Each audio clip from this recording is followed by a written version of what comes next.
akkamittiin capture waanidhaan kalarii background kanarraa gara kanaatti jijjiiruu akka danda'amu walii wajjin ilaalla daqiiqaa 2 kan hin guunne keessatti jechuudha. Halkan kana sa'aatiin gara 9 ta'utti jira almost. Mul'ata 9:25 irra ta'uudhaaf jechuudha halkan keessa. Sa'aatii kana irraan hojiitti jiranii. Utuun hojii tokko hojjedhu aayidiyaan kun naa dhufe maaf itti agarsiisu jedhu yaade achumaan TikTokitti deebi'uu jedheetanii viidiyoo kanallee amma dandeessan share copy link gochuudhaan nama baay'ee bira ga'uudha. Sababni TikTok irraa yeroo dheeraadhaaf fagaadhee turee fi viidiyoon kun namoota baay'ee bira ga'uu dhiisuu danda'a. Kanaaf waan dandeessaniin copy link godhaa isin jedha.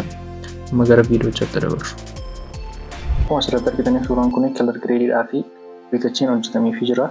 Mootummaa amma suuraa color grade ritachi hojjetame kana background isaa jirree ilaallaa jechuudha. Kalarii adii kanarraa gara kalarii kan biraatti ni jijjiirraa jechuudha. Kana gochuudhaaf leerin damaskis kan jedhu jala background kan jedhu jira, subject jira, title kan jedhu jira.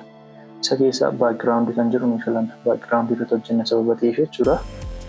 Yeroo itti tuqnutti akkuma argaa jirtan kanatti background isaa select nu godhachuudha. Yeroo select godhutti bifa diimaa kan nu fida. Yeroo kanatti caammaadhaa fi womborii irra taa'ee jirullee background itti dabalee jira. Isa balleessuuf akkuma argaa jirtanitti right click goona subtract ni goona. Brushii fayyadamna achi keessa. Akkuma argaa jirtan kanaanii irraatii annasuu dandeenya. Namoonni immoo akkamittiin akka ritachiidhaa fi color grade captureedhaan hojjetan hin beekne jiraatanii viidiyoon kanaan dura hojjedhe waan jiruuf isa seentanii akka ilaaltanii jedha. Namoonni haaraan immoo mana kana follow gochuudhaan itti dabalama. Viidiyoo kanallee like share copy link gochuudhaan nama baay'ee bira akka ga'u godha. Yeroo dheeraa booda sababa TikTokitti deebi'ee fi tarii vaayiraalii ba'uu dhiisuu danda'a.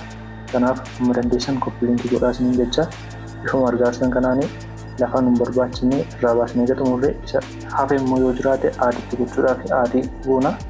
Kana booda brushii ni fayyadamna. Akkuma argaa jirtan kanatti brush gochuudhaan lafa barbaanne sana aad itti ni goona jechuudha.